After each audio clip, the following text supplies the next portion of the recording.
প্রিয় দর্শক শ্রোতা, আমরা এখন অবস্থান করছি কুষ্টিয়া সদর উপজেলার একটি মাঠে। আমরা কথা বলবো একজন কৃষক ভাইয়ের সাথে। কৃষক ভাই, আপনারা যে এই যে আমন ধান লাগাচ্ছেন, এই ধান লাগানোর বিষয়ে একটু কথা বলেন। এই আমন ধানটা আমরা 7 জন লাগাচ্ছি। আমরা আজকে ধরেন এই ভুঁইটা হলে 3 বিঘা ভুঁই হয়। আমরা 30 বিঘা ভুঁই টার্গেট নিছি, এই 30 বিঘা ভুঁই লাগাবো। ঠিক আছে। এই ধানটা খুব, এই যে ধানটা দেখছেন, অতিরিক্ত গোছ করে এবং এই ধানটা খুবই ভালো হয়। ঠিক আছে।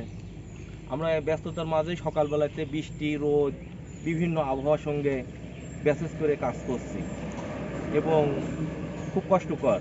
এই যে ঠান্ডা দেখছেন, ভীষণ ঠান্ডার ভিতরে আমরা দাঁড়ায় কাজ করছি ভিজা অবস্থায় এবং করুণ অবস্থা। এই টাইমটা ধরেন আমাদের খাওয়া এবং গোসলের ঘুমানোর কোনোটাই সময় অসময় হয়ে যায়, বা এমনকি দেখা যাচ্ছে বাজারঘাট করব সেই টাইমটাও আমরা পাই না, কারণ আমরা ব্যস্ততা থাকি। ধন্যবাদ ভাই। বাঙালি মাছে ভাতে বাঙালি, তাই আমাদের যে চাষি ভাইরা অক্লান্ত পরিশ্রম করে ধান চাষ করছে, এই ধান দিয়েই কিন্তু আমাদের দেশের সার্বিক যে ধানের যে চাহিদা মিটিয়ে থাকে আমাদের গ্রাম বাংলার এই কৃষকরা। 68,000 গ্রাম বাংলার কৃষক, তাদের কঠোর পরিশ্রমের ফসল ধান চাষ। সেই ধান চাষের জন্যই এখন তারা চারা রোপণ করছে। দর্শক শ্রোতা দেখতে পাচ্ছেন, আমরা মাঠের প্রান্তরে আছি।